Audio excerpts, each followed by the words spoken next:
Saya ucapkan salam untuk kita semua.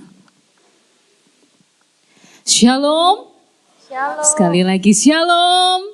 Shalom. Puji nama Tuhan, pagi hari ini kita bersyukur kita ada di tempat ini semua karena kebaikan Tuhan, karena kemurahan Tuhan dalam hidup kita. Mari kita mengawali ibadah kita dengan menundukkan kepala kita sejenak, Bapak Ibu Saudara. Kita meneduhkan hati kita bersaat teduh sejenak. Mari.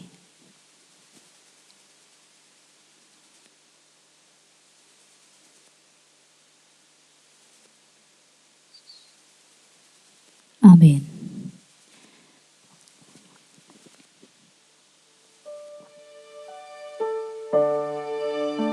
Bapak Ibu Saudara, Tuhan kita adalah Tuhan yang dahsyat.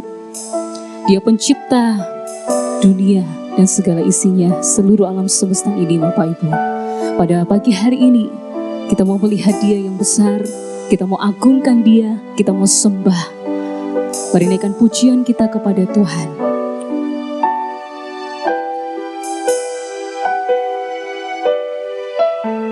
Mari sama-sama katakan, betapa dahsyat Engkau Tuhan, pencipta alam semesta.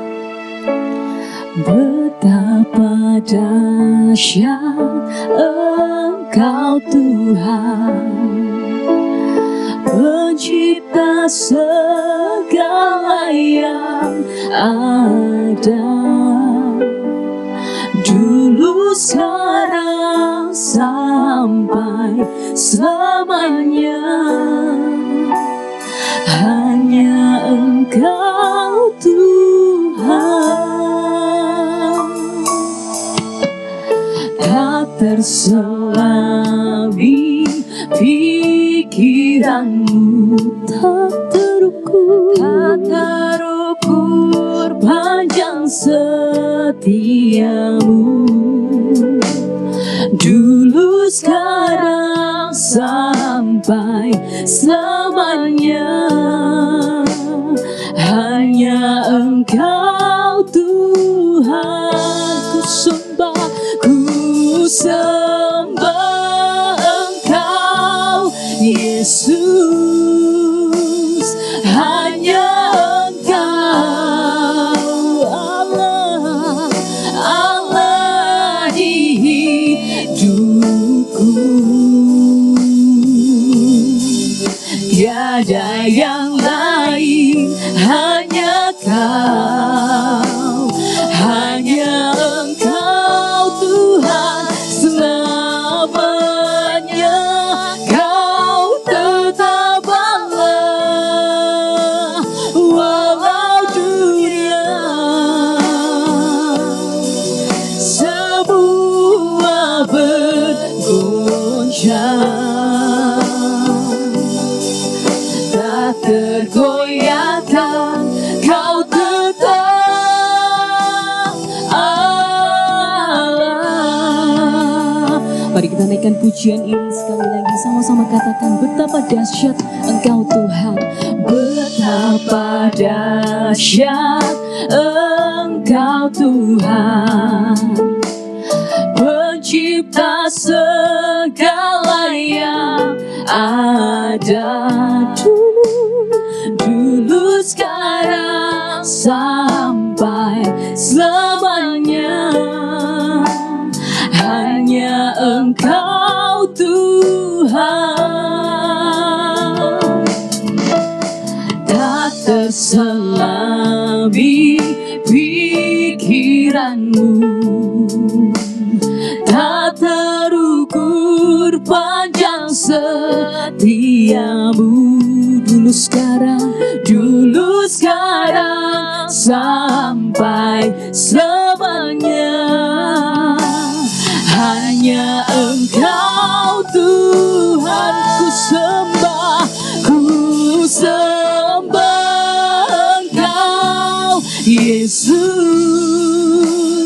hanya Engkau Allah di hidupku, Allah di hidupku. Tiada yang lain, hanya Kau. Engkau, hanya Engkau Tuhan selamanya.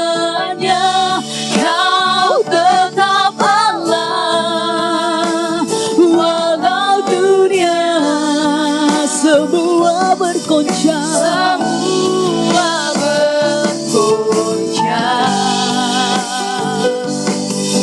Tak tergoyahkan, Kau tetap Allah. Saudara, Bapak, Ibu, Saudara bisa bangkit berdiri. Ku sembah Engkau. Mari sembah Dia, Bapak Ibu. Hanya Engkau Allah, Allah di hidupku. Katakan tiada yang lain Tuhan, tiada yang lain, hanya Engkau Tuhan selamanya. Kau tetap Allah, walau dunia semua bergoncang. Tak tergoyahkan, Kau tetap Allah. Mari sama-sama katakan, ku sembah Engkau Yesus, hanya Engkau Allah di hidupku. Tiada yang lain, hanya Engkau Tuhan selamanya. Kau tetap Allah, walau dunia semua bergoncang. Tak tergoyahkan, Kau tetap Allah. Kau tetap Allah, Kau tetap Allah. Kau tetap Allah.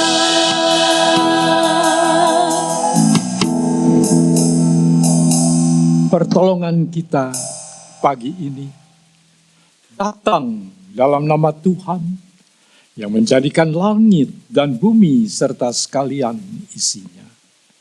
Ia yang memeliharakan kesetiaannya sampai selama-lamanya, dan Ia tidak pernah meninggalkan kita perbuatan tangannya.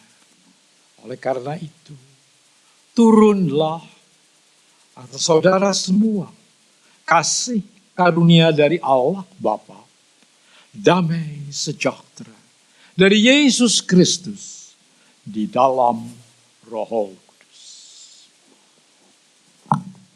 Mari kita naikkan pujian pengagungan kita, berilah hormat padanya.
tundukkan kepala kita satu di dalam doa. Bapa yang baik, Bapa yang bertahta dalam kerajaan-Mu yang mulia, kami bersyukur Tuhan kepadamu atas kebaikan Tuhan dalam hidup kami. Kami boleh menjalani hidup kami sepekan ini. Banyak sekali hal yang terjadi dalam hidup kami Tuhan, suka dan duka. Dan juga kami menyadari dalam sepekan yang telah kami lalui bersama dengan Engkau, banyak dosa, kesalahan yang kami lakukan yang menyakiti hati sesama kami dan terlebih-lebih hati-Mu Tuhan. Pada pagi hari ini sebelum kami melanjutkan ibadah ini, kami mau datang kepada Tuhan memohon Engkau Tuhan untuk boleh melayakkan kami, menyucikan dan menguduskan kami. Agar pada pagi hari ini kami boleh dilayakkan untuk boleh beribadah, boleh datang untuk memuji nama-Mu, mendengarkan sabda kebenaran firman-Mu. Tuhan, bertahtalah dalam setiap hati kami. Biarlah puji-pujian yang akan kami naikkan, itu boleh memberkati, mengubahkan, terlebih-lebih firman-Mu yang akan kami dengar Tuhan. Kami siap Tuhan untuk menikmati jambahan Tuhan, lawatan Tuhan pada pagi hari ini. Dalam nama Allah Bapa, Putra dan Roh Kudus kami berdoa, kami mengucap syukur, haleluya, amin. Bapak Ibu Saudara, Allah kita adalah Allah yang tak pernah gagal, amin. Saya persilakan untuk Bapak Ibu Saudara untuk duduk. Dialah Allah kita, kekuatan kita, perisai kita dan gunung batu kita Bapak Ibu. Mari kita naikkan pujian ini bersama. Mari kita puji Dia, Dia tak pernah gagal. Sebab Dia Allah, Raja segala raja, kekuatanku, perisaiku, dan gunung batuku. Mari bersorak bersama. Bersoraklah, puji sembah Dia, Yesusku, Raja mulia, Yesusku, Allah perkasa, Yesusku, Allah pemenang. Sama-sama katakan, Yesus Raja. Mari bertepuk tangan Bapak Ibu. Kita percaya Dia Allah yang tak pernah gagal. Dia menjamin firman-Nya. Mari sama-sama katakan, Dia tak pernah gagal. Karena Dia Allah, Dia tak pernah lalai. Dia tak pernah lalai. Dia jamin firman-Nya, sebab Dia Allah, sebab Dia Allah, Raja segala raja, kekuatanku, perisaiku, dan gunung batuku. Bersoraklah, bersoraklah, puji sembah Dia, Yesusku, Raja mulia, Yesusku, Allah perkasa, Yesusku, Allah pemenang, Yesus Raja. Amin.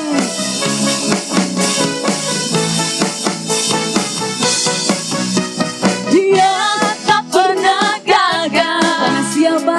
Karena Dia Allah. Karena Dia Allah, Bapak Ibu. Dia tak pernah lalai. Dengan iman katakan, Dia jamin firman-Nya. Sebab Dia Allah, Raja segala raja, kekuatanku, perisaiku, dan gunung batuku.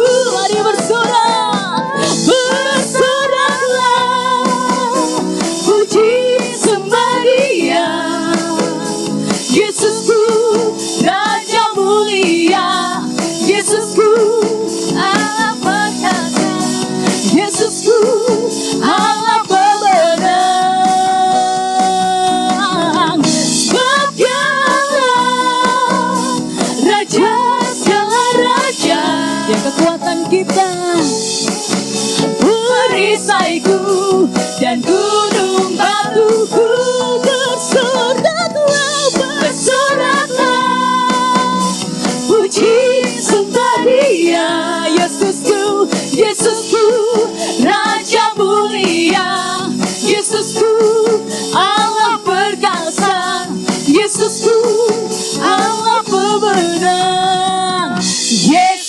Raja. Mari katakan, Yesus Raja. Sekali lagi katakan Bapak Ibu, Yesus Raja. Amin. Saya persilakan untuk bangkit berdiri. Bapak Ibu, kita akan lanjutkan pujian kita. Kita telah diberi kuasa oleh Tuhan. Mari gunakan kuasa itu dan taklukkan semua musuh.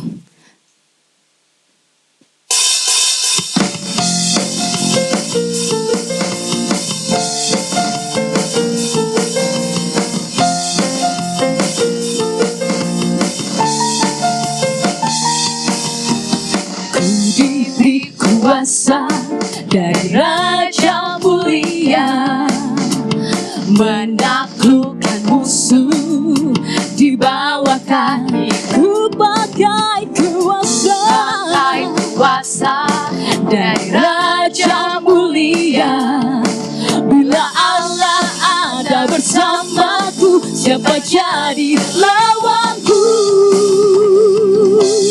Sungguh besar Kau Tuhanku, Engkau perisai hidupku.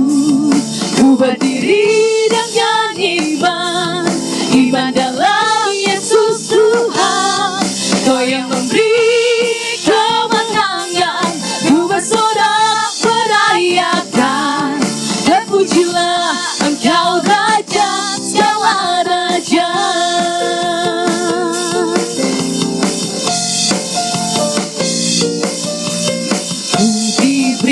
Kuasa dari Raja mulia, menaklukkan musuh di bawah kakiku. Ku pakai kuasa dari Raja mulia. Bila Allah ada bersamaku, bila Allah ada. Sekali lagi Bapak Ibu katakan, bila Allah ada bersamaku, siapa jadi lawanku? Sungguh besar Kau Tuhanku, Engkau perisai hidupku. Ku berdiri dengan iman, iman dalam Yesus Tuhan. Kau yang memberi kemenangan, ku bersorak merayakan. Terpujilah Engkau Raja segala raja. Sungguh besar Kau Tuhanku, Engkau perisai hidupku. Ku berdiri dengan iman, iman dalam Yesus Tuhan. Kau yang memberi kemenangan, ku bersorak merayakan. Terpujilah Engkau Raja. Sungguh besar Kau Tuhanku, Engkau perisai hidupku. Ku berdiri dengan iman, iman dalam Yesus Tuhan. Kau yang memberi kemenangan, ku bersorak merayakan. Terpujilah Engkau Raja segala raja. Terpujilah Engkau Raja, Raja. Terpujilah Engkau Raja segala raja.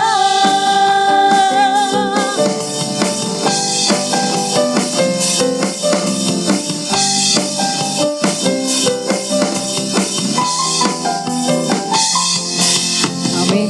Sebelum kita kembali untuk duduk, Bapak Ibu, mari kita mengakui iman percaya kita.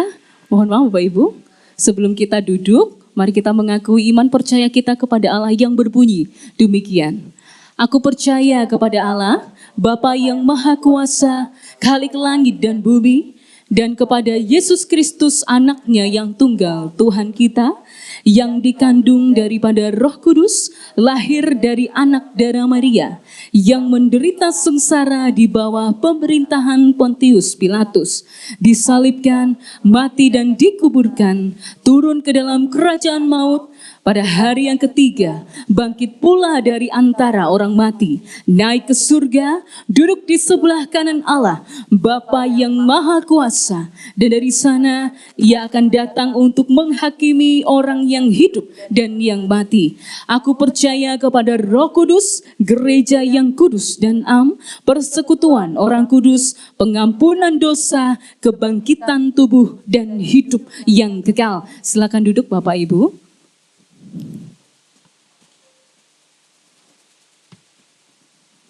Mari kita siapkan hati kita untuk sebentar mendengarkan sabda kebenaran firman Tuhan. Kita naikkan satu pujian, beritakan Injilnya. Hari ini, waktu dan saatnya, kita semua diutus oleh Dia untuk menjadi surat Kristus yang terbuka, dibaca oleh banyak orang. Mari sama-sama katakan, hari ini waktu dan saatnya.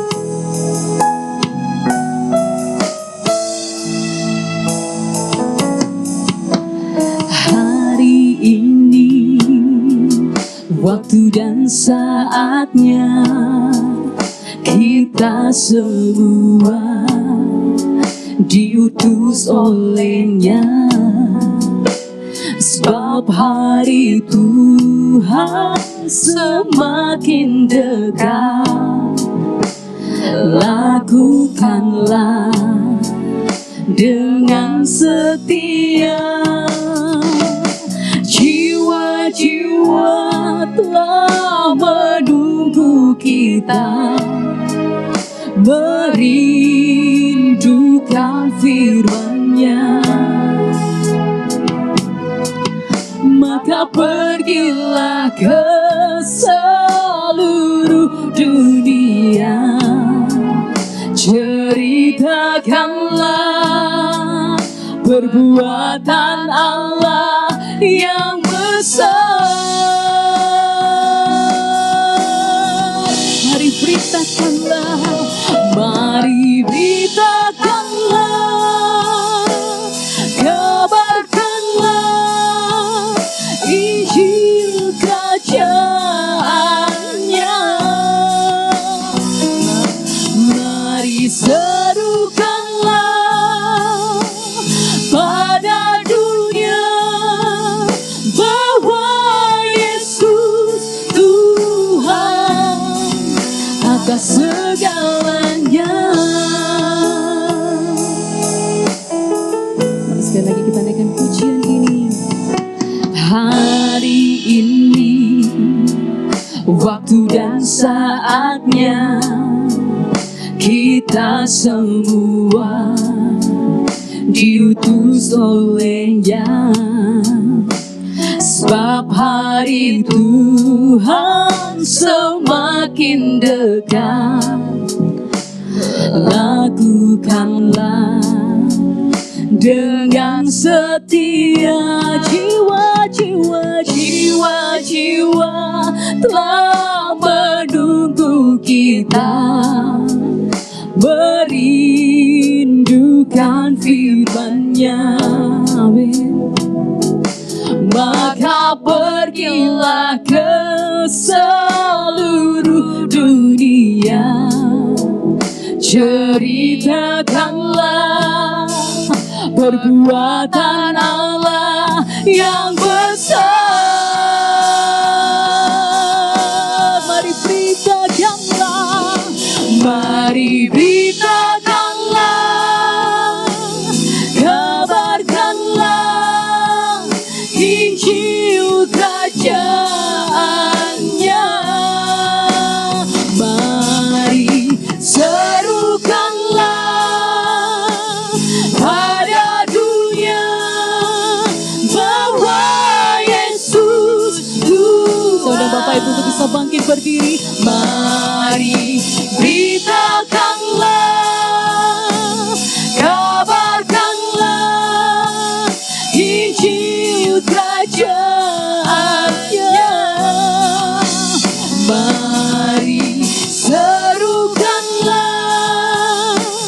pada dunia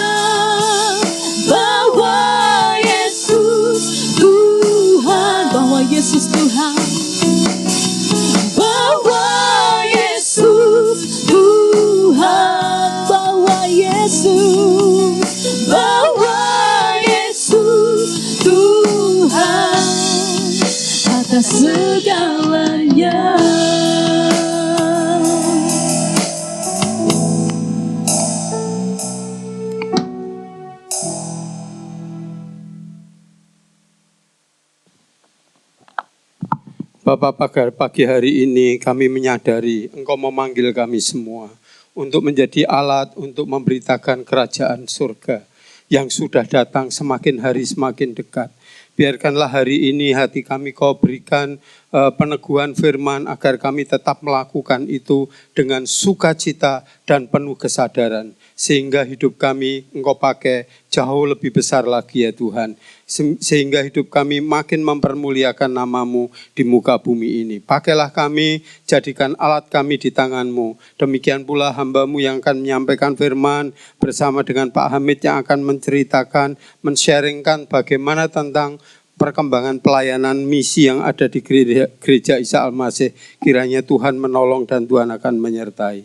Berkatilah kami, hamba-hamba-Mu, pakailah kami, urapi kami dengan kuasa-Mu ya Tuhan. Sehingga Roh-Mu yang kudus berkuasa dan menjadi pribadi yang akan Tuhan memperjelas segala pemberitaan firman-Mu. Pakailah hamba-Mu, beritakanlah Injil-Mu sejelas-jelasnya bagi kami, agar kami semua memperoleh berkat daripada-Mu. Dalam nama Tuhan Yesus, kami siap mendengar firman Tuhan. Haleluya. Amin. Silakan duduk Bapak Ibu. Shalom. Ya, puji Tuhan, sangat senang sekali kalau saya bisa ketemu dengan Bapak Ibu Saudara semua. Karena secara umum saya pikir jemaat Jemur Sari itu saya kenal, kita mengenal, tetapi kok baru kali ini saya ketemu ya dengan jemaat yang ada di Jemur Sari ini. Terima kasih kepada majelis Pak Hendrawan, terima kasih memberi kesempatan buat kami untuk berbagi. Saya secara pribadi diutus dari Badan Misi Sinode Gereja Isa Al-Masih.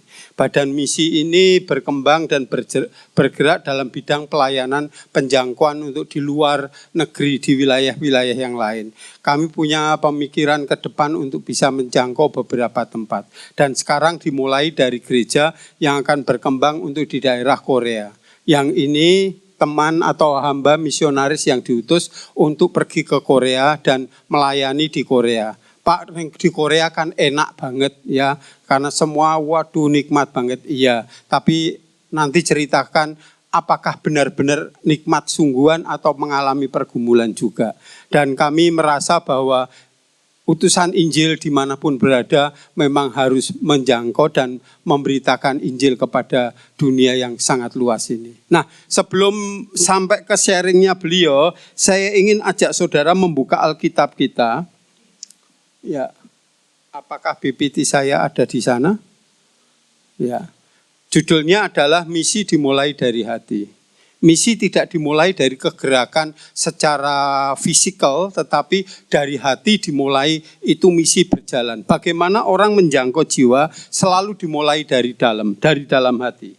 Ya, jadi terima kasih. Ini adalah sesuatu peneguhan yang saya sedang pikirkan dari kitab suci kita, dari kitab Matius pasal 9, mari kita akan buka. Matius pasal 9 ayat 36 sampai pada ayat 38.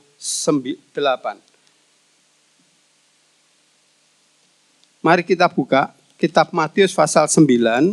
Saya bacakan dari Alkitab, walaupun saya sudah tuliskan di sana, tetapi saya senang membaca dari Alkitab karena Matius pasal 9, 36 sampai 39 itu 38 itu sangat menarik sekali. Berkata demikian, ayat 35 mulai dari kitab ini, ya. Yesus berkeliling ke segala kota dan desa.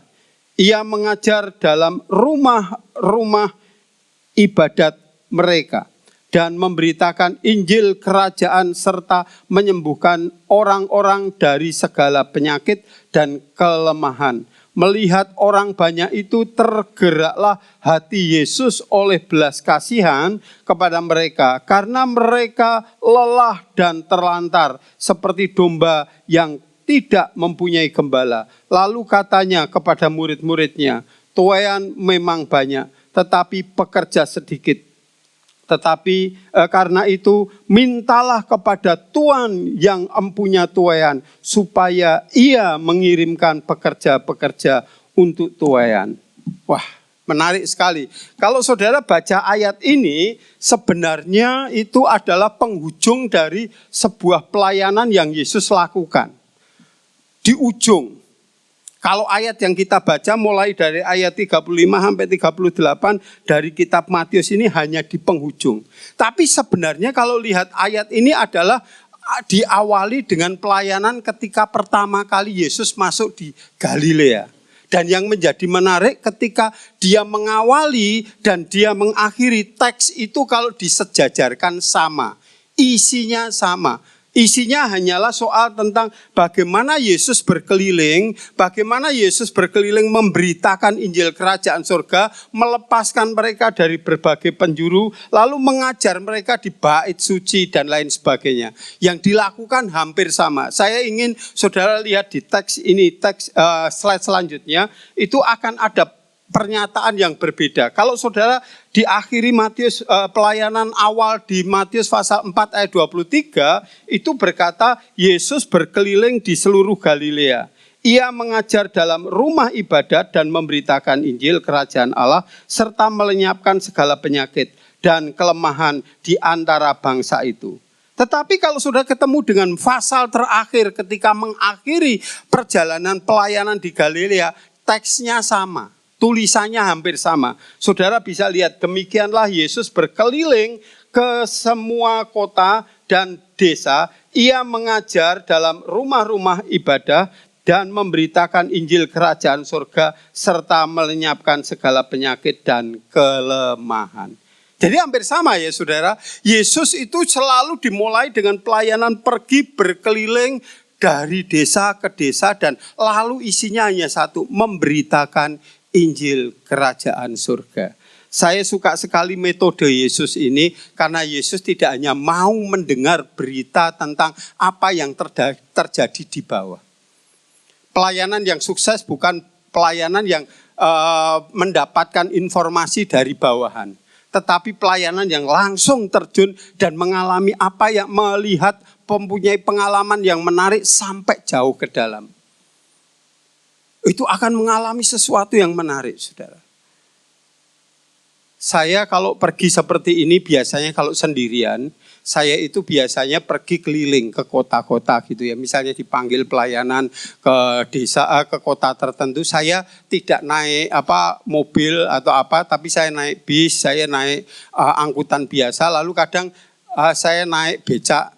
Hanya untuk keliling dan kemudian kenal dengan orang-orang yang di sekitar termasuk tukang becaknya. Saya ngomong dengan dia, aslinya dari mana, apa yang Bapak kerjakan, anaknya berapa dan lain sebagainya. Dan itu menjadi pintu peluang untuk saya memberitakan Injil Kerajaan Surga.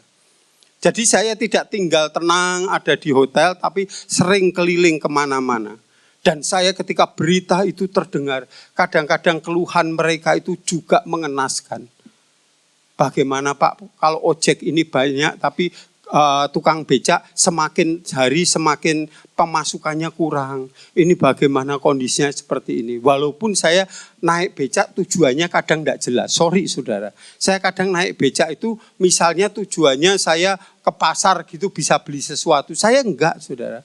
Saya ya pokoknya Pak keliling ke seluruh misalnya Surabaya bagian barat itu kira-kira habis uang berapa Pak? Kita habis 50.000 ya, 50.000 tak kasih tapi saya ngobrol dengan dia selama berjam-jam sambil dia narik becak. Dan kadang ayo makan bersama di wedangan dan lain sebagainya. Kenapa? Karena itu adalah mengerti dari bawah apa yang sedang terjadi. Saya bisa cerita, saya bisa dengar bagaimana keluhan mereka. Gereja harusnya mampu untuk hidup seperti itu. Sehingga dia mengerti keluhan yang terjadi di bawah. Kalau saudara ketemu dengan ayat 36, saya suka sekali. Karena 36 itu komentar daripada yang di bawah itu seperti apa. Dia ngomong, melihat orang banyak itu, bukan mendengar ya saudara, dengarkan, lihatlah. Melihat orang banyak itu, bukan mendengar orang banyak itu. Tetapi melihat secara langsung, Yesus yang melihat secara langsung apa yang terjadi di sana. Maka ayat ini dinyatakan tergeraklah hati Yesus oleh belas kasihan kepada mereka. Mengapa? Karena mereka lelah dan terlantar seperti domba yang tidak bergembala. Betapa saudara. Itu yang membuat hatinya Yesus menjadi sedih itu adalah ketika dia turun ke bawah, langsung kemudian dia melihat langsung apa yang sedang terjadi di bawah itu.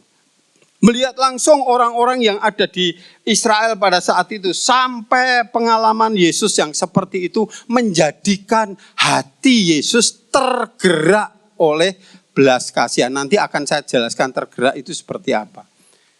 Tapi yang menarik adalah dimulainya tergerak hati Yesus sedemikian rupa sampai pelayanan Yesus itu masuk ke dalam mengerti pergumulan dari orang yang sedang dilayani. Komentarnya Yesus adalah bahwa mereka itu seperti domba yang tidak bergembala. Betul ya saudara? Kata itu muncul ya, domba yang tidak bergembala, yang tak bergembala. Domba itu binatang yang paling lemah dan rentan bahaya. Tidak mempunyai alat untuk membela diri dan kurang berlari, kurang cepat berlari, kurang dengan cepat jika bahaya mengintai. Mereka lugu dan lemah. Ini komentar dari semacam berita TV tentang tentang berbagai binatang. Salah satunya adalah seperti ini. Domba itu betul-betul binatang paling lemah. Kalau lari pun diterkam oleh singa gampang. Karena dia tidak punya kecepatan lari yang tinggi. Rasanya berat sekali kalau saya lihat komentar Yesus itu membuat saya ngomong, waduh mereka itu berat hidup ini. Berjalan. Domba yang tak bergembala itu. Saudara yang dikasihi Tuhan, yang dipanggil oleh Tuhan untuk menjadi pelayan termasuk gereja, lihatlah di sekelilingmu. Jangan-jangan mereka ya seperti domba yang tak bergembala. Yang diberi komentar dalam teks-teks ini adalah mereka keadaannya bukan hanya tak bergembala, yang lengah, yang gampang diterkam, yang gampang karena lemah dan lugu dan tidak bisa mempunyai alat untuk menyerang, mematikan lawannya, tidak ada. Karena kalau dia domba itu punya tanduknya tidak pernah tanduk yang runcing seperti tanduknya banteng gitu ya, yang untuk jadi alat perlawanan, dia tidak punya. Yang menjadi menarik adalah komentar Yesus adalah mereka keadaannya menyedihkan sekali. Saya lihat teks yang ada di dalam Alkitab kita, mereka ada dua keadaan yang membuat saya ngomong itu adalah sangat menyedihkan. Yang nomor satu itu sebutannya domba itu lelah. Saya tanya kepada Bapak Ibu, lelah itu kayak apa sih? Saudara kerja keras, lalu kemudian sore hari capek, dan keadaan yang ada di rumah selalu menuntut kita selalu tinggi dan lain sebagainya. Ya, dalam hidup rumah tangga kita seperti itu ya. Dari rumah pagi hari kerja, tidak cukup di rumah tangga, di keluarga, sampai di rumah dituntut ini bayar ini butuh ini, kan itu rasanya capek gitu ya. Capeknya saya lihat bukan sekedar capek biasa. Bukan lelah dalam arti lelah karena kerja keras. Saya suka ini, saya bacaan dan dalam pembelajaran saya, itu kata lelah itu adalah disebut dengan eskulmenoi atau skilo. Dalam teks-teks yang ada di dalam kitab Markus maupun Lukas, kata kerja yang kuat untuk menggambarkan kondisi yang orang banyak yang teraniaya, lelah, tercabik-cabik, mengganggu, menyusahkan. Kalau ketemu dengan New International Version dan lain sebagainya, itu adalah keadaannya kesakitan, kesedihan yang luar biasa, hampir seperti kehilangan kesadaran. Jadi lelahnya itu sangat menyedihkan sekali, seperti dia tertekan, teraniaya, lalu tercabik-cabik seluruh tubuhnya, diusahakan kayak apapun dia tidak akan ada yang bisa meringankan. Berat banget. Serius saudara, kata itu dipakai eskulo. Eskulo itu adalah lelahnya seperti itu. Dia mau berusaha apapun rasanya berat sekali. Pernah ibu bapak merasa kelelahan seperti itu, berusaha keras, produksi ditingkatkan, karena ekonomi yang seperti ini saudara membuat saudara lelah, sampai di rumah diajak bertengkar sama istrinya, dituntut sama anaknya harus beli ini dan itu, rasanya juga lelah. Tapi jangan lupa, sangat suka sekali teks ini ngomong dengan kata-kata menarik. Tapi juga ada kata yang menurut saya juga bingung. Pak, saya enggak seperti yang kedua, terlantar enggak. Saya bukan menjadi pengemis di pinggir jalan. Saya bukan tidak punya rumah. Saya masih punya rumah, masih punya tempat tinggal. Saya ketika ketemu dengan kata yang kedua, terlantar, erumenoi, terlantar itu seperti itu artinya seperti orang dibuang tanpa daya, lalu bisa dilemparkan sampai ke bawah. Saudara, kalau saudara ada sesuatu, punya sesuatu, enggak punya harganya, enggak punya nilainya, sekedar dibuang, walau dari atas dilemparkan sedemikian rupa. Manusia yang seperti itu tidak ada artinya rasanya. Karena dilemparkan, enggak punya arti, enggak punya daya, enggak punya kekuatan apapun. Itu yang disebut dengan erimenoi, atau teks yang lain ngomong dengan kata itu adalah ripto. Hal ini yang membuat saya merasa menyedihkan keadaan yang terjadi dialami oleh orang-orang. Dia terbuang, terlempar, dianggap tidak berarti. Kerjanya keras, kelelahan sedemikian rupa. Dan ini yang dicari Yesus. Hati Yesus untuk mereka di sana. Saya bersyukur badan misi juga mempunyai hati yang sama. Ketika mengutus itu yang dipikirkan bukan soal hasilnya, duitnya berapa banyak. Tidak. Tapi keadaan mereka yang lelah dan terlantar. Saya yakin, terima kasih Pak Agus Dodi. Mungkin Pak Agus Dodi mengutus beberapa tempat karena melihat keadaan yang semacam itu. Lelah dan terlantar. Tak berdaya. Hati mereka sangat sedih sekali. Terlempar, tak berguna. Dibuang oleh masyarakat. Dibuang oleh orang-orang di kelompoknya, di kumpulannya. Tetapi hari ini Tuhan menangkap dan menerimanya.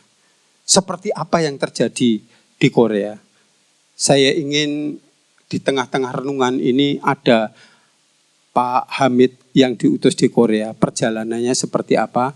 Dan keadaan di sana seperti apa? Monggo Pak Hamid, slide-nya diganti dengan slide yang satunya.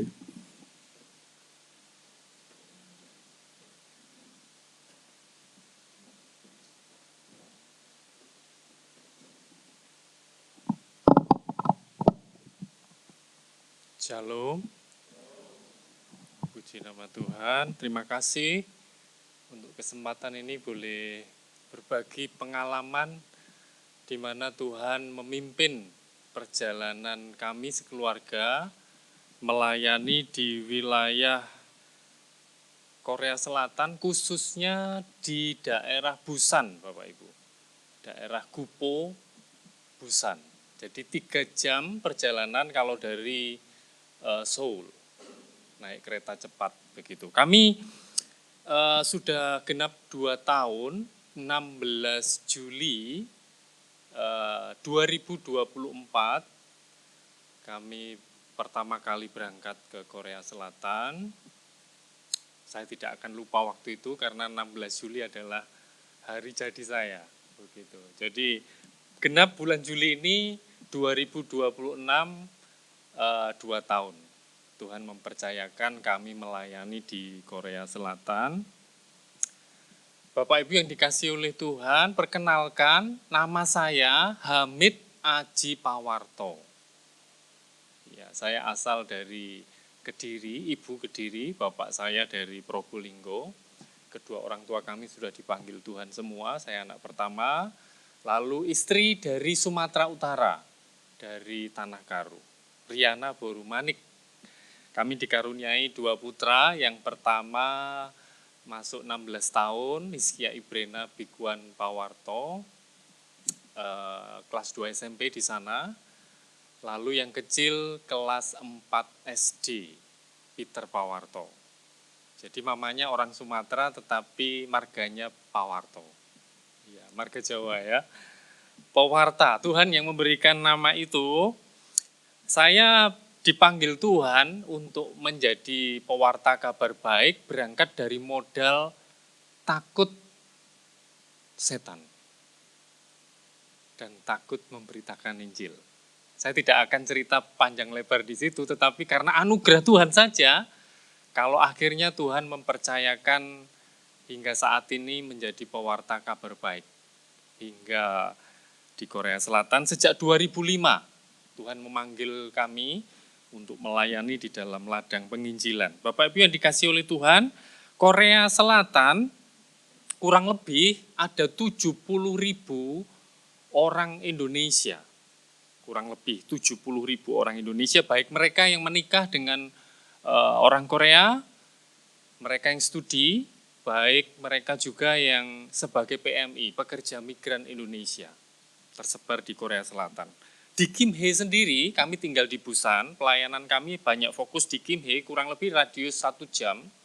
Kami didekatkan dengan gereja pengundang kami, gereja Gupo, gereja Korea. Jadi kami tinggal 15 menit berjalan kaki dari gereja pengundang kami, dan fokus pelayanan kami banyak orang Indonesia yang tinggal di wilayah Kim-Hae, 1 jam kalau kami menggunakan subway, 1 jam perjalanan. Kira-kira ada 8.000 orang Indonesia yang tinggal di Kim-Hae. Jadi Sabtu Minggu pasti waktu yang sangat efektif karena mereka libur, bisa bertemu dengan mereka. Kurang lebih di tahun pertama, Tuhan taruh hati yang membara untuk membagikan Injil dengan style saya dari Indonesia, ketemu orang, tidak perlu waktu lama, 10-15 menit bercerita lalu sampaikan Injil. Kira-kira ada 100 orang yang Tuhan pertemukan dan ada kesempatan saya membagikan Injil kepada mereka. Saya selalu punya nomor kontak dan ada saya save. Saya beri kode PMI, jadi kalau saya ketik PMI sudah semuanya muncul nama-nama orang yang pernah saya temui dan saya kabarkan kabar baik di sana. Tantangan yang kami alami ketika ada di Korea Selatan, dengan gaya di mana Tuhan memimpin dari waktu ke waktu hingga saat ini, di awal ada orang yang pasti tidak suka, ya, saya pernah akan diusir dan dipukuli dengan orang-orang yang tidak suka ketika saya menceritakan kabar baik. Tantangan yang kami alami ketika berada di Korea Selatan, khususnya di rumah, tidak mudah tinggal di lantai 5, Bapak Ibu, dan di lantai bawah kami tidak suka, seringkali bukan hanya di rumah kami, di tempat-tempat yang lain, tidak suka ketika terdengar sikrowoyo, itu berisik begitu. Anak kami 2 tidak sengaja selalu seringkali berlari-lari lantai bawah meneriaki kami. Gyeongsa Larayo, kamu tahu polisi, kamu saya laporkan polisi. 3-4 kali, waduh, saya takut kalau meninggalkan anak-anak kami di rumah. Saya bilang jangan dibuka kalau ada orang ketok pintu ya, kalau mereka ada di rumah. Karena saya dengar dari teman Korea yang lain terjadi penusukan kalau sampai mereka sangat terganggu. Kan tingkat pekerjaannya di sana sangat tinggi, padat sekali dan tekanan pekerjaan sangat tinggi membuat mereka stres, perlu istirahat di rumah, tapi ketika terganggu pasti membuat mereka marah begitu. Jadi itu yang membuat kami khawatir, tapi Tuhan menolong kami. Suatu ketika ada driver yang mengantar barang ke tempat kami, dia sakit perut, masuk ke toilet, orang yang di bawah naik, kan mengantar barang ada berisik begitu, dia marah-marah yang keempat kali itu. Nah, orang Korea yang baru kami kenal, yang sakit perut tadi drivernya keluar dan membela kami. Dengan suara keras juga. Istilahnya mau apa kamu, ini temanku begitu. Tuhan mengirim penolong buat kami, dipikir kami nggak punya teman orang Korea mungkin, tapi ini Tuhan kirimkan tiba-tiba dan sejak saat itu tidak pernah ada gangguan. teriakan lagi kepada keluarga kami. Ya, banyak pertolongan Tuhan yang kami alami ketika kami ada di pelayanan, ketika kami ada di rumah. Bapak Ibu yang terkasih, kalau kita memperhatikan slide ya, selanjutnya kita melihat di sini saya mengadakan sangat efektif pelayanan pemuritan by Zoom karena mereka tinggal berjauhan dan waktu pekerjaan mereka sangat panjang pekerjaannya, waktu bekerjanya jadi long time, bisa dari jam 9 pagi sampai 10 malam, sulit bertemu, kadang Sabtu Minggu masuk, sangat efektif dengan pemuritan by Zoom. Jadi saya menggunakan ini untuk bisa memuridkan mereka. Lalu kami mengadakan kelas-kelas bahasa Korea sebagai platform pendekatan kami kepada orang-orang Muslim. Mereka yang memerlukan diperlengkapi lebih lagi dengan bahasa Korea. Kami buka kelas by Zoom, itu ada Son Seng-nimnya, gurunya, asli orang Korea yang bisa bahasa Indonesia, pernah tinggal tahun 90-an di Indonesia.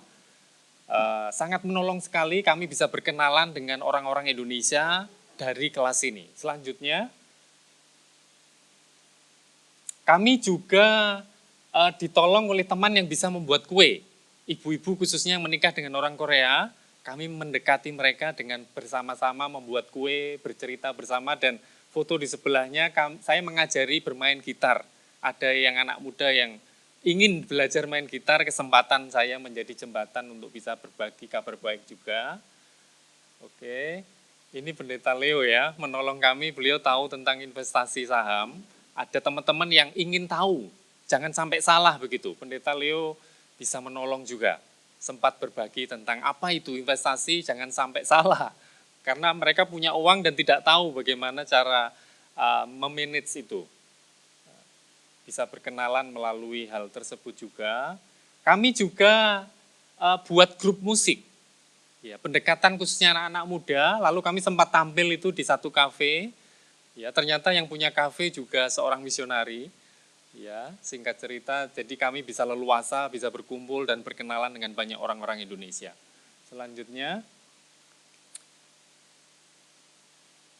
ini terapi orang Korea juga dari gereja kami, gereja Korea di mana kami diundang di gereja Kupo itu, punya keahlian terapi pijat, menggunakan elektromagnetik, ada alirannya begitu, dan banyak orang-orang Indonesia, mereka ada kecetit, salah ambil barang karena pekerjaan cukup berat, sangat menolong sekali, saya bisa banyak berkenalan dengan orang-orang Indonesia yang sedang mengalami cedera.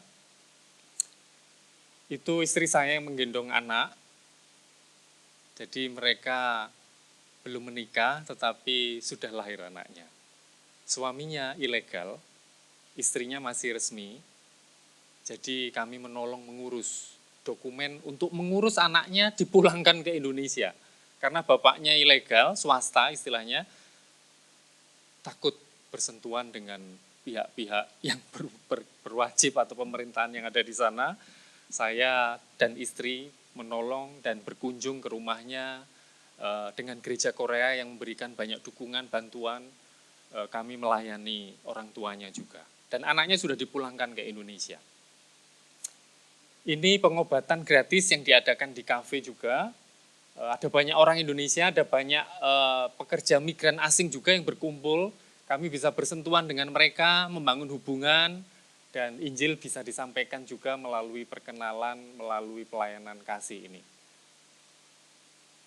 Puji Tuhan, Tuhan mempercayakan pertumbuhan dan perkembangan selama kurang lebih 2 tahun. Slide selanjutnya, Basecamp Nusantara. Ini di tahun pertama, kira-kira di 5 atau 6 bulan pertama, Tuhan mempercayakan ada Basecamp Nusantara yang sangat efektif Bapak Ibu. Kenapa? Karena para pekerja migran Indonesia ketika di PHK, di satu perusahaan, kan tinggalnya di Gisuksa atau di asrama yang menyatu dengan pabrik-pabrik. Mereka disediakan tempat tinggal supaya efektif. Pagi bangun langsung kerja, pulang tidak terlalu jauh dan makan disediakan di sana. Tapi ketika ada PHK, khususnya saat ini terdampak dari perang juga ya, orang-orang Indonesia banyak di PHK. Mereka tidak tahu harus tidur di mana. Ada masa tunggu pencarian kerjanya 3 bulan. Basecamp Nusantara didukung oleh gereja Korea, boleh dibuka, bisa menginap mereka di sana. Kalau ke motel 400.000 won 1 bulan dan uang tidak bisa kembali dibayar di awal, mereka sudah dapat 2 minggu lalu keluar dari motel ya 400.000 nggak bisa kembali. Tapi di base camp, karena mereka bisa menggunakan AC kalau musim panas ya, ada pemanas, ada kompor, ada perlengkapan mesin cuci dan sebagainya, mereka bisa gunakan cukup 5.000 sehari untuk biaya operasional. Karena base camp ini dibiayai operasionalnya oleh orang Indonesia sendiri. Ini yang luar biasa, saya salut dengan mereka. Satu, nah ini perlengkapannya ya. Satu pengalaman yang menarik, Tuhan menolong kami ketika kami memulai, berawal dari orang yang ilegal, orang Kristen ya.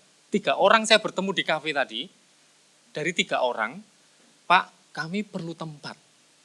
Karena gereja Korea tidak bisa memfasilitasi ketika mereka harus perlu tinggal sejenak, tidak bisa. Jadi perlu base camp. Bojinggem atau uang jaminan harus ada diberikan di awal ketika mau sewa rumah. Minimal 5 juta won, setara 55 juta rupiah kurang lebih. Dan dari 3 orang kalau mau urunan 100.000 saja belum ketemu. Mereka siap, kami mau urunan.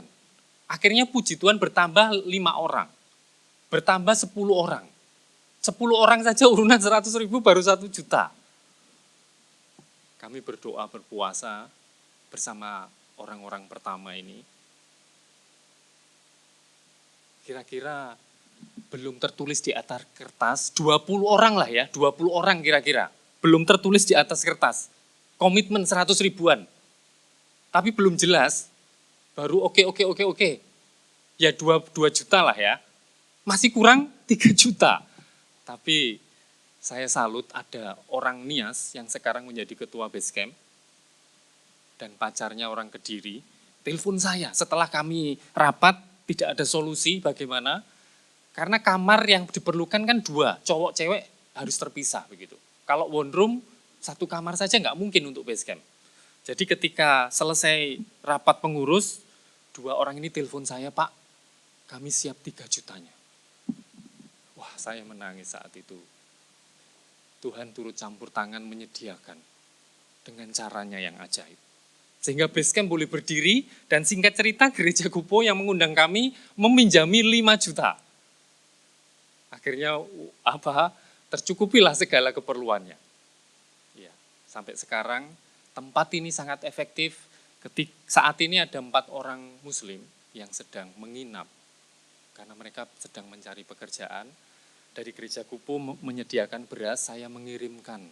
Kalau habis, saya kontak mereka, saya kirimkan 10 kilo begitu, dimasak bersama, paling tidak ada beras begitu. Mereka bisa makan, dari situlah bisa banyak sharing, mendoakan mereka. Ada persekutuan di Basecamp ini dan mereka mau ikut bersama-sama mendengarkan firman Tuhan.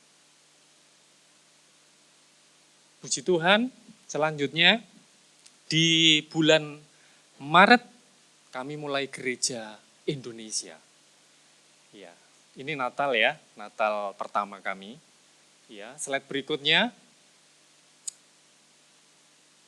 Oke, lanjut. Nah, ini Natal masih. Nah, ini Pendeta Sin mendoakan kami bulan Maret kemarin. Kami memulai gereja Indonesia di Gupo, di lantai 5, di gereja Korea. Mereka memfasilitasi kami. Kami bisa bertemu di kafe di lantai 1 setelah ibadah untuk sharing bersama. Lanjut, di bulan Juni ini gereja Isa Al-Masih yang ada di Ulsan, 3 jam dari tempat kami. Ternyata ada 150 orang yang tinggal di satu apartemen, orang Indonesia, dan mereka rindu ada pelayanan orang Indonesia. Mereka yang punya hati untuk bersekutu kepada Tuhan, datangnya ke gereja Korea orang mudeng. Saya sudah berdoa lama, tidak punya kontak. Tapi dengan cara Tuhan melalui orang Muslim. memberikan nomor orang Kristen. Matius Tarigan itu yang foto bersama saya, orang pertama. Akhirnya mengajak teman-temannya, dimulailah gereja Isa Al-Masih Ulsan. 3 jam dari tempat kami.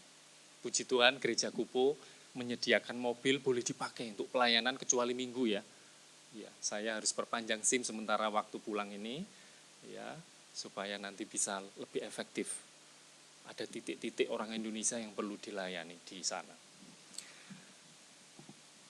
Saya yakin gereja di tempat ini selalu mendoakan kami karena informasi selalu diinformasikan tentang pelayanan kami di Korea Selatan juga. Dan kami mohon terus dukungan doanya dari Bapak Ibu sekalian supaya kami tetap kuat, tetap semangat untuk menjadi berkat bagi banyak orang Indonesia yang ada di Korea Selatan sehingga mereka bisa dijangkau, dimuridkan dan akhirnya siap diutus. Baik ketika mereka masih ada di Korea, menjadi berkat bagi teman-temannya yang ada di Korea, maupun nanti ketika mereka pulang ke Indonesia.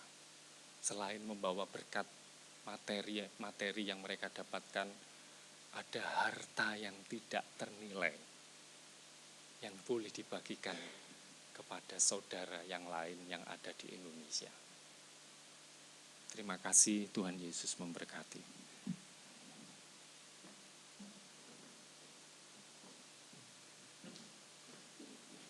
Iya, itu pelayanan yang terjadi di slide dipindahkan ke slide tadi.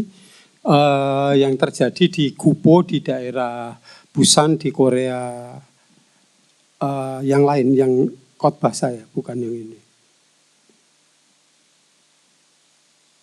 Yang tadi awal itu kan diganti kelanjutannya tadi. Ya, jadi kita punya kemungkinan kita akan bangun gereja itu ada 2, satu di Kupo, satu yang ada di Ulsan. 2 tempat itu yang sedang berkembang dan ditujukan untuk pelayanan gereja Isa Al-Masih di Korea Selatan. Harapan kami dari Korea ini nanti sampai ke dunia juga. Nah, karena pikiran kami kalau Korea sudah ada orang-orang yang kuat untuk untuk ada di sana, kita akan menyebar ke wilayah-wilayah negara-negara lain, terutama Asia Tenggara. Kita akan coba untuk bisa menjangkau mereka. Nah, butuh sekali, bukan ini slide saya yang awal untuk khotbah tadi. Ya, jadi kondisinya memang seperti yang terjadi pada saat itu, seperti yang dinyatakan dan disaksikan oleh Pak Hamid. Bukankah mereka terlelah dan terlantar? Kerja mereka pagi sampai malam, pulang hanya tinggal tidur di tempat tinggal. Dan kalau ketika tinggal itu saya saudara, mungkin ini bisa pikirkan, dibayangkan. Bukan tempat tidurnya itu mewah, enak ada tempat tidurnya. Saya pernah ke Gimhae itu, lalu saya coba untuk masuk ke base camp beberapa orang, bukan di base camp Nusantara, beda. Base camp umum yang ada di pekerja migran. Itu maaf, kalau orang Jawa ngomong seperti nasi pindang, pindang itu loh saudara. Dijejer, jadi bawahnya adalah kasur besar, tempat tidur sama itu dijejer. Ini si A, si B, si C jejer berjajar gitu. Dan itu tidurnya bergantian. Sip pagi bisa ditempati oleh yang sip malam. Sip malam dia pergi kerja ditempati oleh yang tadi kerja pagi. Jadi tempat itu bergantian sedemikian rupa. Dan ketika saya masuk ke base camp mereka, mereka hidupnya stres banget sudah. Maka saya ngomong hidup mereka lelah, butuh kabar baik. Untung Pak Hamid bisa mendekati dan beberapa orang dihimpun, dimuridkan, dijadikan mereka adalah murid Kristus dan terus berkembang lebih bagus lagi. Yang menjadi menarik ketika kita ngomongkan tentang lelah dan terlantar, saya akan berlanjut. Next. Nah, terlalu banyak. Yang paling penting adalah apa yang akan dilakukan Yesus ketika mereka lihat lelah terlantar. Ini respon Yesus yang paling menarik, yaitu adalah hati Yesus tergerak oleh apa? Belas kasihan. Saya baru mencari, menemukan kata belas kasihan itu seperti apa. Apakah belas kasihan karena sesuatu yang menderita itu atau seperti apa? Saya suka sekali karena belas kasihan yang dimaksud di sana itu adalah bagian ini saya akan beri penjelasan. Kata belas kasihan dalam bahasa Yunani aslinya itu namanya ex plus niste atau ex plus nisomai. Orang itu rasanya berpikiran gini, ketika splak nisomai itu dipakai, itu artinya organ dalam itu di perut, seperti organ dalam perut kita itu terasa ngilu ketika melihat penderitaan orang lain. Saudara pernah rasakan ngilu gitu melihat orang yang menderita, ada kecelakaan, buas, lalu kemudian perutnya terburai, lalu kemudian saudara melihat secara wujud di mata, lalu saudara rasa, waduh belas kasihan banget. Saya biasa jalan kaki pagi hari, lalu kemudian saya itu lihat seorang bapak-bapak itu mendorong istrinya yang kena sakit stroke, lalu duduk di kursi roda dan didorong, lalu istrinya itu karena apa yang dimaksud tidak jelas suaminya, dari suara, omongan tidak jelas, dan si istri yang stroke tadi saudara, jengkel rasanya tidak seperti dipenuhi, maka dia teriak-teriak, marah-marah. Saya itu seperti rasanya kok lihat bapak itu menjadi lebih kasihan ya. Kenapa saya kasihan dengan bapak itu? Dia tidak ngerti tapi tetap dimarah-marah, dimaki-maki rasanya. Itu sedih banget, hati saya bisa sedih sambil jalan, saya bisa sedih gitu loh saudara. Belas kasihan itu rasanya menusuk hati seperti itu. Saya ingin saudara melihat, apakah saudara melihat banyak orang yang terlantar dan terlelah seperti itu, punya belas kasihan, hatimu tertusuk dengan kasih yang amat tinggi sampai akhirnya rasanya sedih, menusuk hati, rasa simpatik yang tertinggi itu muncul, lalu kemudian butuh kasih sayang yang luar biasa diwujudkan.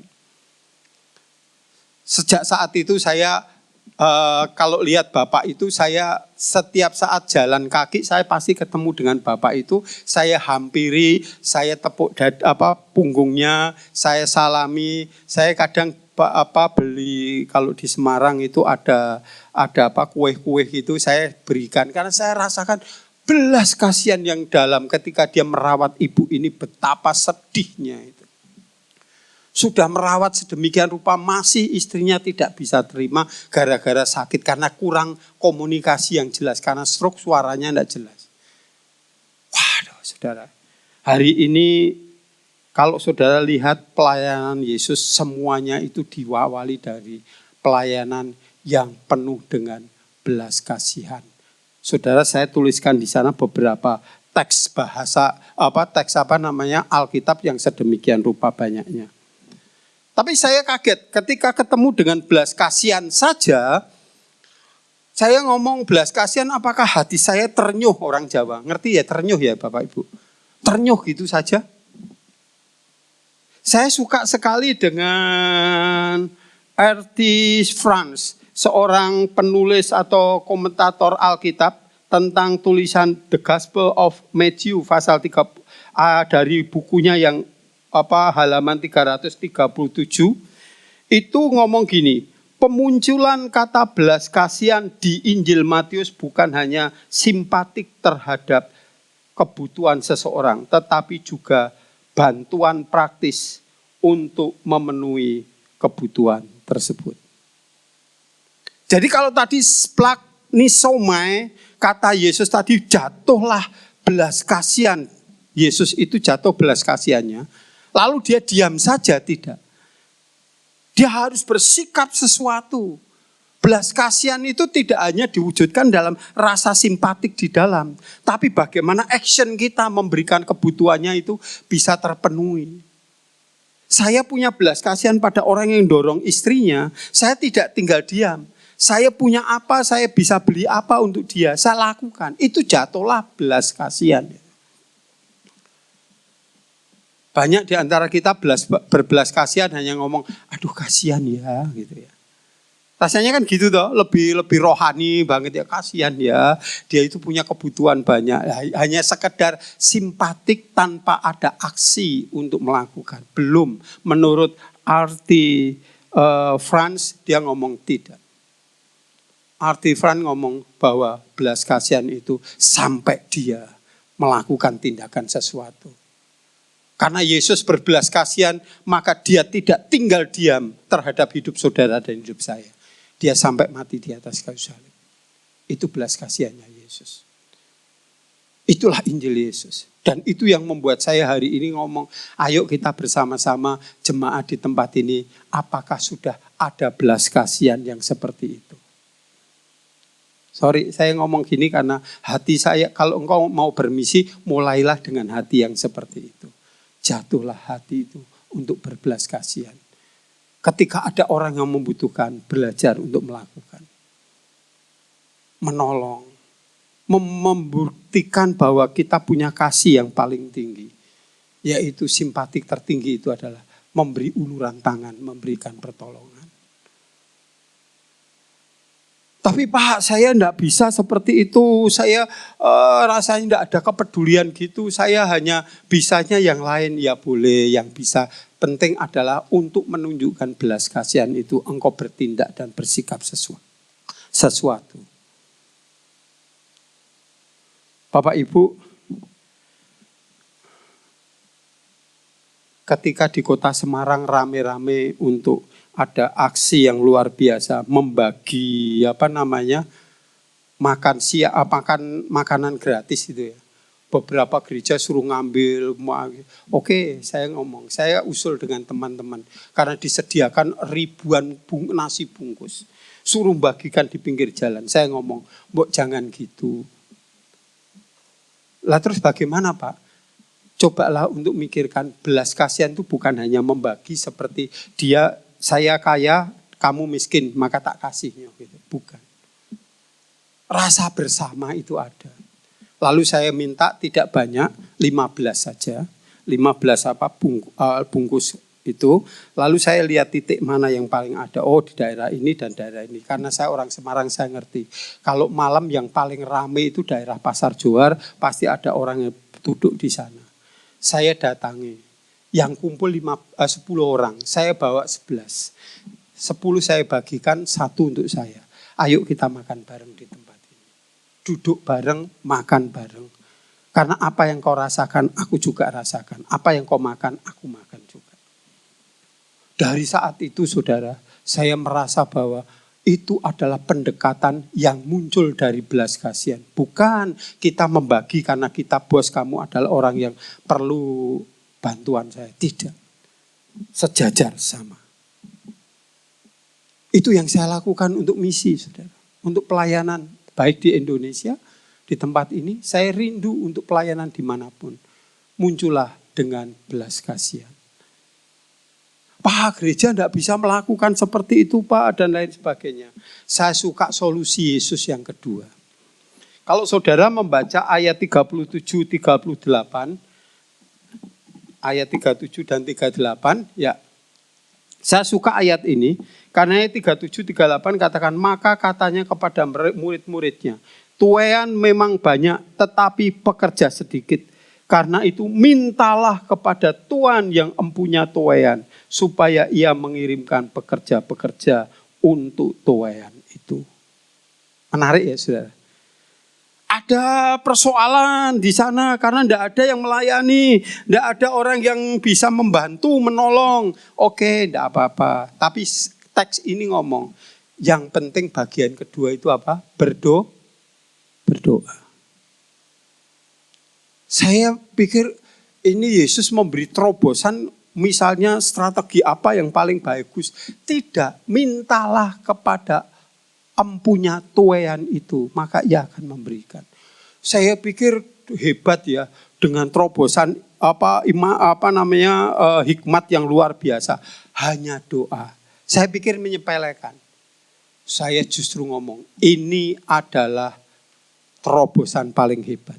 Ketika kita lihat gereja tidak peduli dengan misi, saya jujur saudara, kalau kita ngomongkan misi penjangkauan kepada gereja-gereja, kadang menyedihkan, responnya tidaklah lebih cepat. Sedikit sekali. Sama seperti teks yang saya pikir kalau mereka lihat itu adalah, itu pekerjanya sedikit.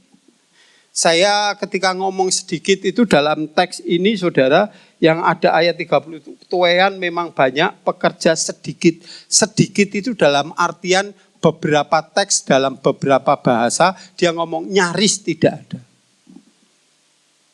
Bukan sedikit itu, bisa dihitung ada 15, 12, ada berapa. Tak terhitung dalam arti nyaris tidak ada.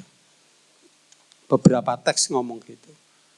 Jadi kalau gereja sudah seperti itu sedikit, kata Tuhan, terobosan terbesar adalah berdoa untuk mereka. Serius, saudara. Itu persoalan terpenting. Apakah hari ini saudara setiap saat mengingat akan pelayanan-pelayanan misi? Doa untuk misi berapa banyak saudara akan kerjakan? Di gereja ini apakah fokus untuk misi dan pekerjaannya, bukan soal memberi persembahan?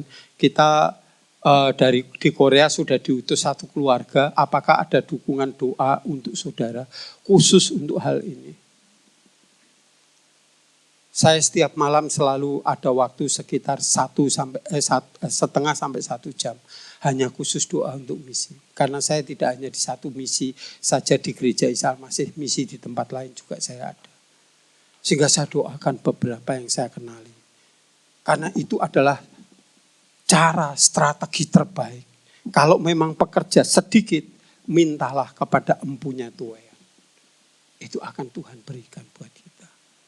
Seberapa banyak kita berdoa untuk misi, saudara?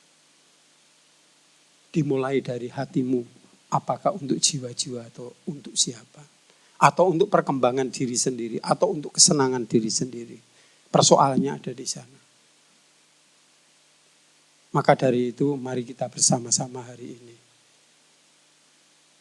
Saya bersyukur kalau saya bisa menyampaikan ini. Mulailah dengan hatimu ditaburi dengan nilai misi yang tinggi. Jiwa-jiwa yang tersesat, yang lelah dan terlantar. Itu membuat saudara tergerak hati saudara untuk berbelas kasihan.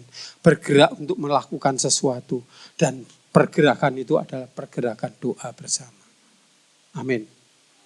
Mari kita tunduk kepala, kita berdoa, kita menyerahkan hidup kita kepada Tuhan. Haleluya. Terima kasih. Tim musik bisa bantu saya nyanyikan satu pujian.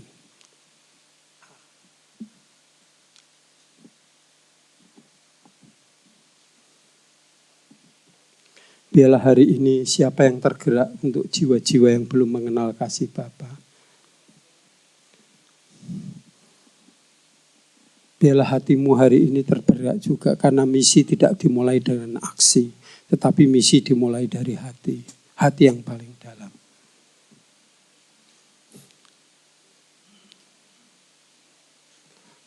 Mari kita akan nyanyikan, Tuhan inilah hidupku, ini hatiku. Ini seluruh keinginanku. Supaya aku bisa hidup dalam bergerak seperti hatimu ya Tuhan.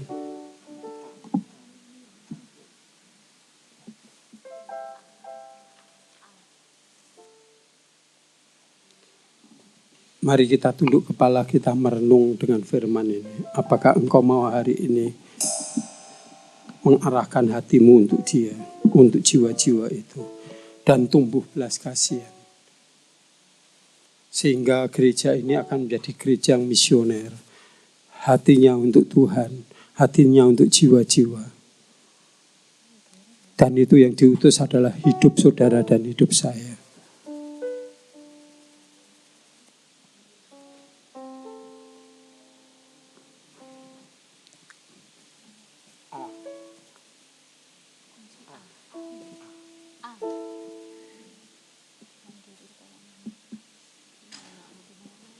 Dalam nyanyi pujian ini dengan hati kita akan bawa kepada Tuhan, menyerahkan diri. Inilah hidupku Tuhan.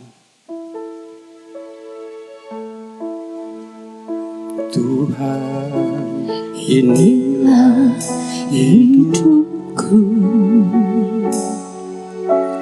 Ku serahkan padamu segala cita-citaku, segala cita-citaku, masa depanku.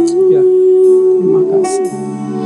Menjadi milikmu, Jadikan kami terang, jadikan kami terangmu di tengah kegelapan dunia ini. di tengah kegelapan dunia, Membawa bangsa-bangsa, membawa bangsa-bangsa kepadamu. Tuhan, inilah hidupku. Tuhan, Ini kerinduanku bagimu Tuhan, bagimu Tuhan, seluruh hidupku. Pakailah Tuhan bagi kemuliaan-Mu. Genapi seluruh rencana-Mu, sampai bumi penuh kemuliaan-Mu. Katakan, Tuhan, inilah hidupku, ini hatiku. Tuhan, inilah hidupku. ku serahkan padamu Segala cita-citaku, masa depanku, menjadi milikku. jadikan kami terang-Mu, Jadikan kami terang-Mu di tengah kegelapan, di tengah kegelapan dunia, Amin, amin. membawa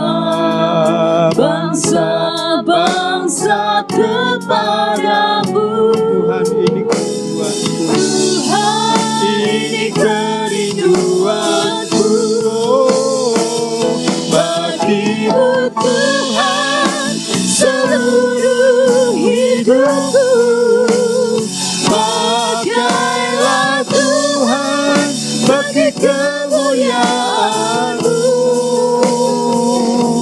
Genapi seluruh rencana-Mu, sampai bumi penuh kemuliaan-Mu. Bagimu Tuhan, Bagimu Tuhan, seluruh hidupku. pakailah Tuhan Bagi kemuliaan-Mu,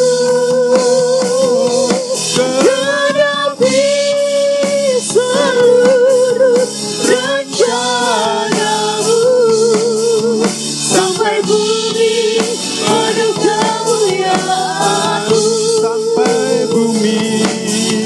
sampai bumi penuh kemuliaan-Mu. sampai bumi penuh kemuliaan-Mu. Ini kerinduan kami supaya banyak jiwa mengenal kasih-Mu, mengenal Injil-Mu, sehingga Tuhan seluruh bumi ini penuh dengan kemuliaan nama Tuhan. Maka kami mendoakan supaya kami Tuhan punya hati seperti hati-Mu. Untuk Tuhan jiwa-jiwa yang belum mengenal hati-Mu ya Bapa. Maka kami mendoakan gereja Isa Al-Masih Jemaat Jemur Sari. Biarlah gereja ini memiliki hati Tuhan yang amat sangat luar biasa untuk jiwa-jiwa. Sehingga gereja ini akan mampu bertumbuh, berkembang jauh lebih pesat lagi. Memberkati setiap jemaat Tuhan di tempat ini. Seperti hari ini Engkau mendengarkan suara-Mu. Supaya Engkau Tuhan membawa jemaat ini mengerti akan apa yang harus dilakukan, menjadi orang-orang percaya kepada Tuhan, menjadi orang yang akan mewartakan kabar baik.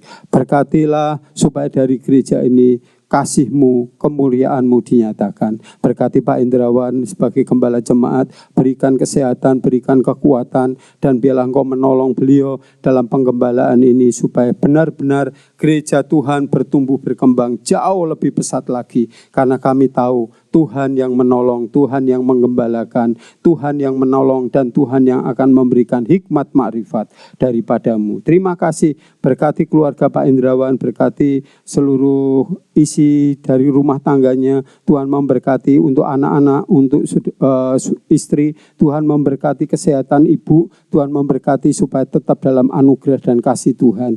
Damai sejahtera-Mu memerintah dan memberikan berkat buat Bapak Hendrawan. Terima kasih. Bersyukur untuk firman Tuhan. Kami berdoa di dalam nama Tuhan Yesus. Haleluya. Amin.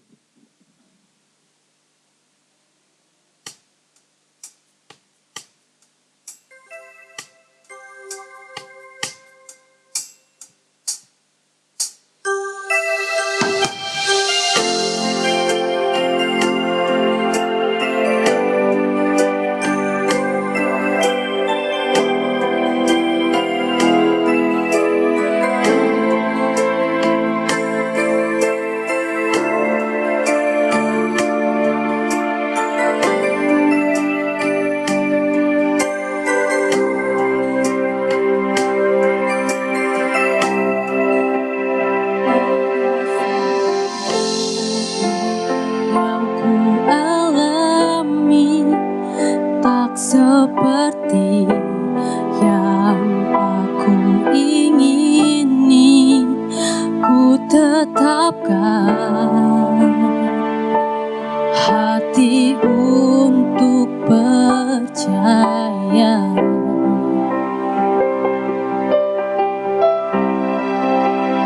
Ada saatnya yang ku hadapi, seringkali aku tak mengerti. Ku memilih untuk tetap setia.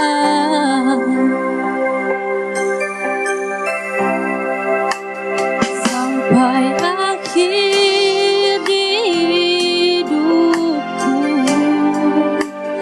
ku kan tetap menyembah-Mu, melayani-Mu seumur hidupku.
sampai akhir hidupku, ku kan tetap menyembahmu, melayanimu seumur hidupku.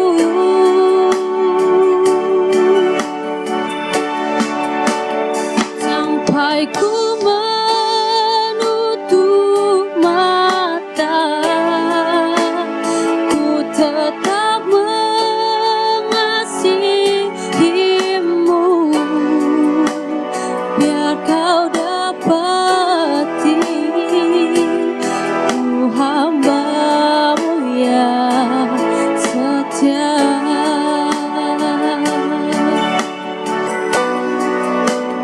Biar kau dapati ku hamba-Mu yang setia.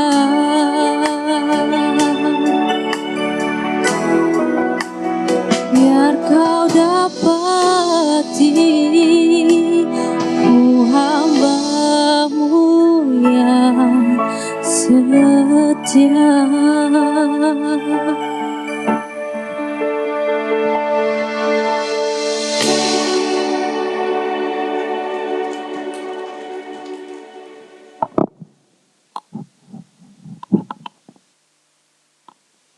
Cek. Sebelum kita memberikan persembahan kita, mari kita berdoa. Bapa di sorga, kembali kami bersyukur dan berterima kasih untuk kesempatan yang Tuhan berikan buat kami, sehingga kami boleh beribadah hari ini. Terima kasih untuk firman-Mu yang boleh mengingatkan kami atau memotivasi kami lagi sebagai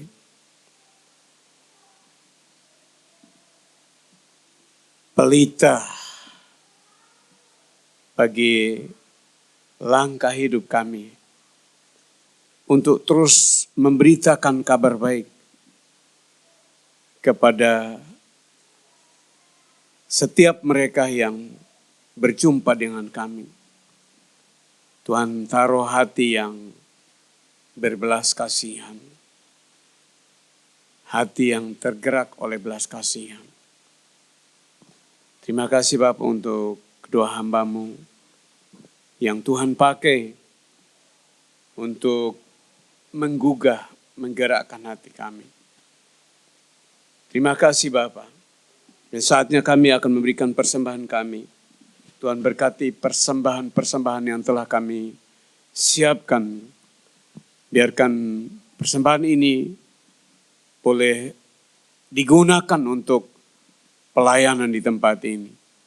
Berkati jemaat Tuhan, berkati kami semua yang telah menyiapkan hati untuk memberi. Dalam nama Yesus kami berdoa. Amin.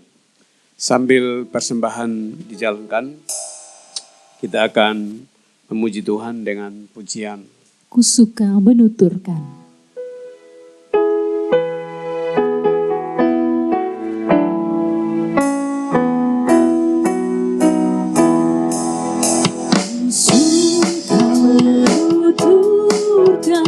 Cerita mulia, cerita Tuhan Yesus dan cinta kasih-Nya.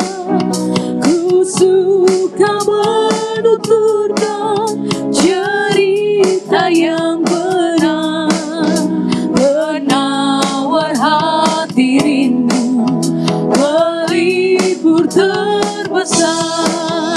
Ku suka menuturkan, ku suka membacakan cerita Tuhan Yesus dan cinta kasih-Nya.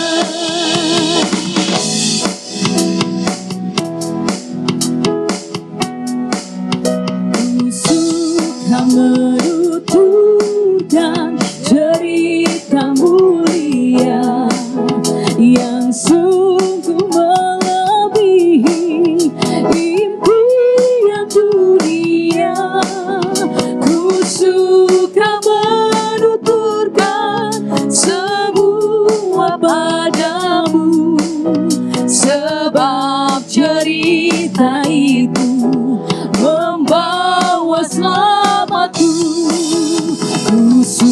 suka menuturkan, ku suka memasyurkan cerita Tuhan Yesus dan cinta kasih-Nya. Ku suka menuturkan, ku suka memasyurkan cerita Tuhan. Bapak Ibu silakan untuk bangkit berdiri. Dan cinta kasih-Nya, cerita Tuhan Yesus dan cinta kasih-Nya.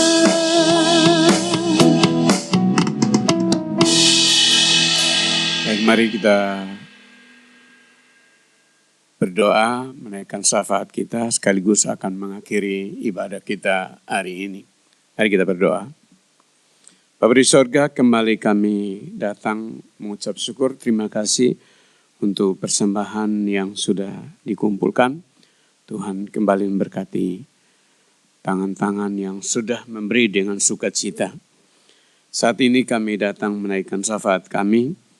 Kami berdoa untuk seluruh jemaat Tuhan, baik yang ada di pusat Gereja Isa Al-Masih Jemur Sari maupun di pos-pos PI yang dinaunginya. Tuhan hadir dan menolong umat-Mu satu persatu atau keluarga demi keluarga. Tuhan tahu keletihan mereka, kelelahan mereka.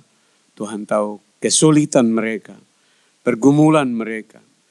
Tuhan hadir dan menyatakan belas kasih-Mu kepada umat-Mu, jemaat Gereja Isa Al-Masih, baik di pusat di Jemur Sari maupun di pos-pos PI yang dinaunginya. Kami berdoa untuk kondisi ekonomi Indonesia yang sulit, banyaknya PHK, melemahnya nilai rupiah, naiknya harga-harga barang yang tak terjangkau oleh masyarakat. Juga biaya tahun pelajaran baru bagi orang tua yang punya anak sekolah. Tuhan, kami berdoa supaya Tuhan juga memberikan pertolongan, memberikan jalan keluar, memberikan kemenangan dari setiap kesulitan, setiap keadaan yang menekan, yang dihadapi oleh umat-Mu. Secara khusus untuk Gereja Isa Al-Masih dan secara umum untuk masyarakat Indonesia. Tuhan menolong, memakai pemerintah terpilih mulai dari pusat sampai ke daerah. Tuhan bekerja melalui mereka. Roh Kudus berikan hikmat pengertian sehingga pemerintah, pusat, daerah mampu melihat ini dan bisa mengantisipasinya untuk kesejahteraan masyarakat Indonesia. Kami juga berdoa untuk konflik Iran, Israel, dan juga Amerika agar segera terselesaikan. Tuhan menolong sehingga bisa tercapai perdamaian. Dan juga kami berdoa untuk Israel yang juga perang dengan Hamas di Palestina, Hizbullah di Yordania dan lain sebagainya.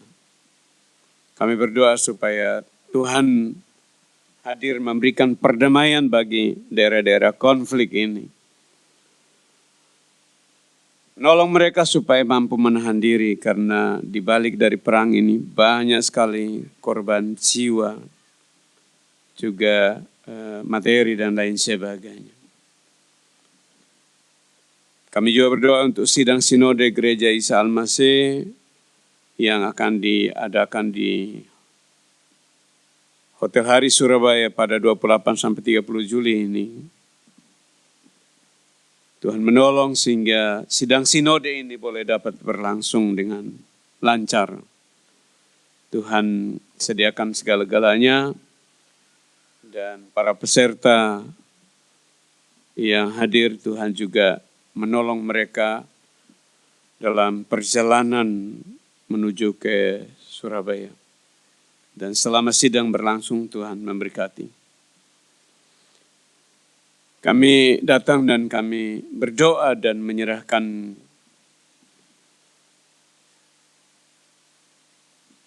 kompleks di sekeliling gereja kami ini. Tuhan memberkati warga di sekitar sini dan Tuhan menolong mereka sehingga keamanan gereja ini tetap terjaga. Terima kasih Tuhan Yesus. Kami mengingat kalau ada jemaat yang sakit, dalam nama Yesus Tuhan jamah, pulihkan, sembuhkan mereka yang sakit, yang tidak hadir hari ini, Tuhan lawat dan Tuhan memberkati. Akhirnya segala kemuliaan, kebesaran, kejayaan, keagungan, hormat dan kuasa hanya bagimu karena Engkau layak menerimanya. Terima kasih Bapa, kami akan mengakhiri doa kami dengan doa yang diajarkan oleh Tuhan Yesus kepada murid-muridnya. Bapa kami yang di sorga, dikuduskanlah namamu, datanglah kerajaanmu, jadilah kehendak-Mu di bumi seperti di sorga. Berilah kami pada hari ini makanan kami yang cukupnya. Dan ampunilah kesalahan kami, seperti kami juga tahu mengampuni orang bersalah kepada kami.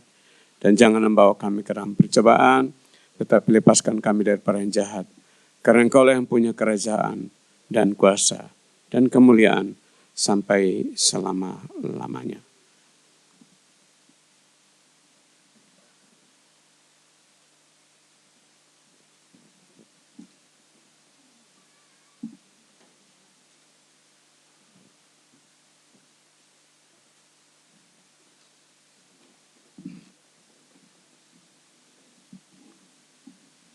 Arahkan pandanganmu kepada Tuhan.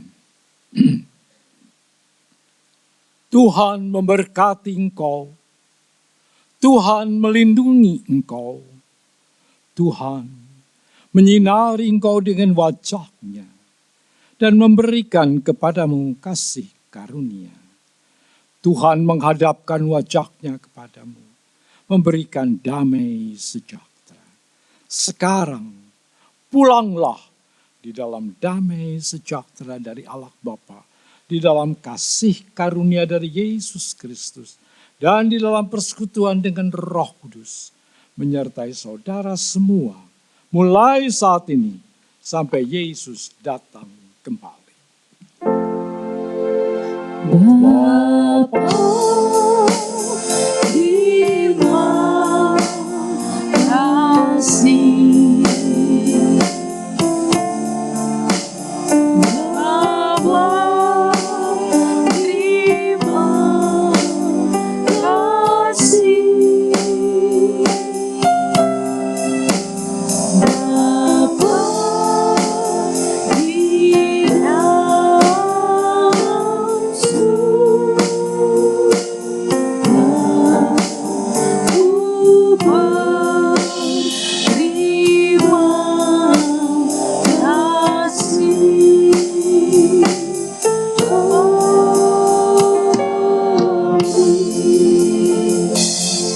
Silakan duduk dan doa teduh.